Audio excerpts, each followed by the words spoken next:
চলো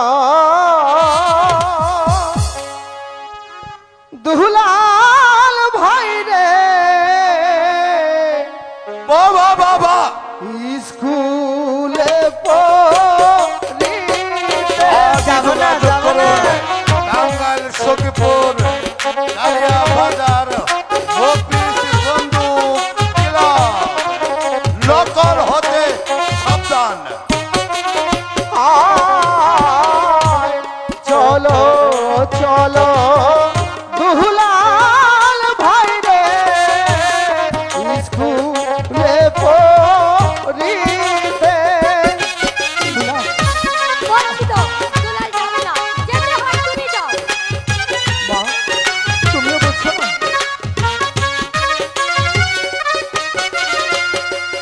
ভাই গো লেখা পড়া না করিলে ভাই রে লুহুকে মন্দ বলবে রে লুহুকে মন্দ বলবে ওরে দোলা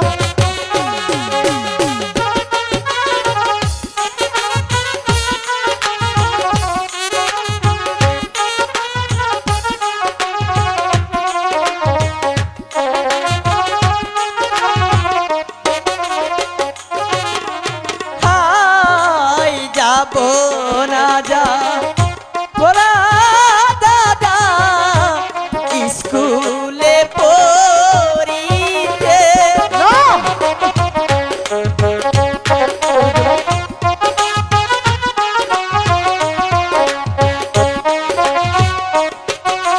হাই গো মাও হারায়া মাও পেয়েছি দাদা থাকব মায়ের কুলে গো থাকব মায়ের কুলে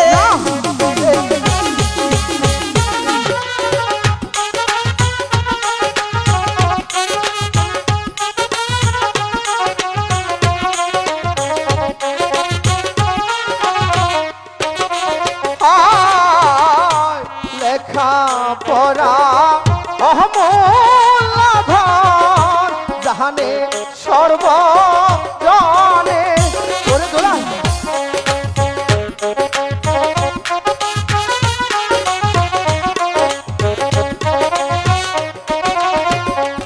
আয় গো লেখা পড়া শিখতে যাব বাইরে গুরু জির কাছে রে গুরু জির কাছে করে দোলা যাব না দাদা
দুলাল কিছুতেই শুনছে না।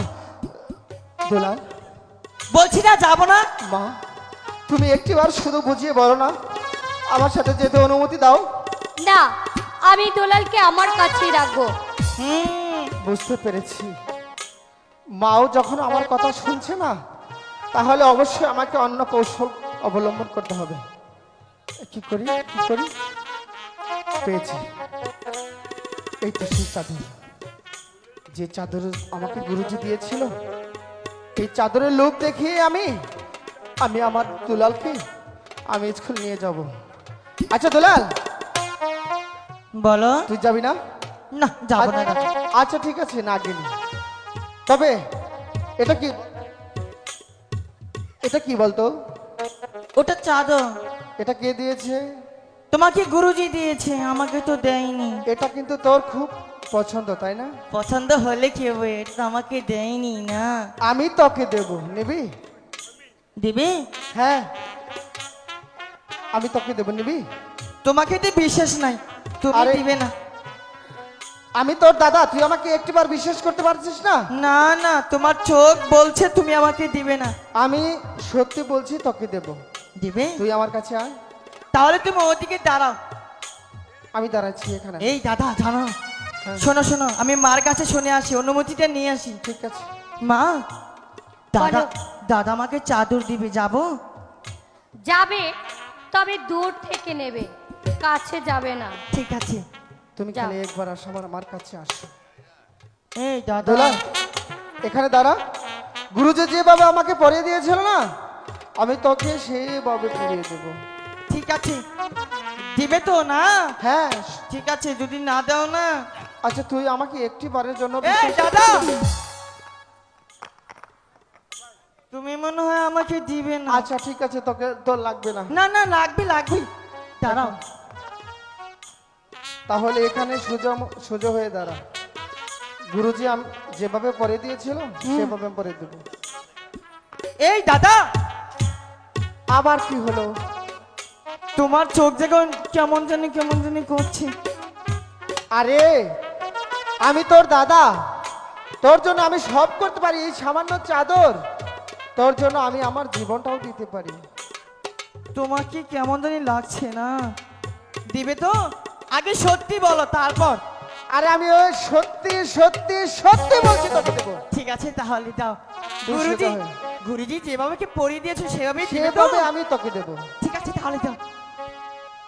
দাদাজি, চাদরটা কিন্তু অনেক সুন্দর না? এই দাদা, দেখ তোকে কত সুন্দর বানিয়েছে রে। দাঁড়া একটু মাকে দেখিয়ে নিয়ে আসি। ঠিক আছে। মা, দেখো তো চাদরটা কেমন বানিয়েছে আমাকে। মানিয়েছি তোমাকে দুলাল। সুন্দর দেখা যাচ্ছে। হ্যাঁ, অনেক সুন্দর দেখা যাচ্ছে। এই দাদা, তোমাকে অনেক ধন্যবাদ, মা আমাকে অনেক সুন্দর বলেছে। আচ্ছা তুই একটু দাঁড়াবি তো? আমি তো তোকে ভালো করে দেখিনি। তুমি দেখবে? এখন তোকে মন ভরে দেখবো, তারপর আমি তোকে দোয়া দেবো। তাহলে দেখো, কথা অনেক বলবি না, সুন্দর। ঠিক আছে? এটা তোমাকে মানায় না, আমাকে অনেক সুন্দর হ্যাঁ, দেখা তোকে যায়। যে অনেক সুন্দর মানিয়েছে রে। সেই লাগে সেই। চাদরের সুতোগুলো কত সুন্দর ঝলমল করছে। হ্যাঁ, করছেই তো। জানো দাদা, তুমি যে আমাকে চাদরটা দিয়েছো না, আমার হ্যাঁ। অনেক খুশি লাগছে। তুমি স্কুলে যাবে না? না, না, স্কুল তো যাবোই না। এবার যে তোমাকে যেতেই হবে।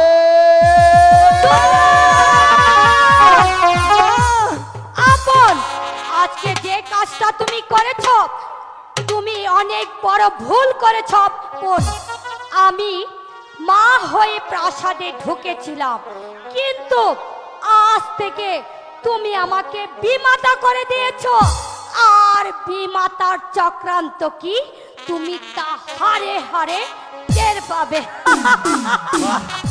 আরে বাহ!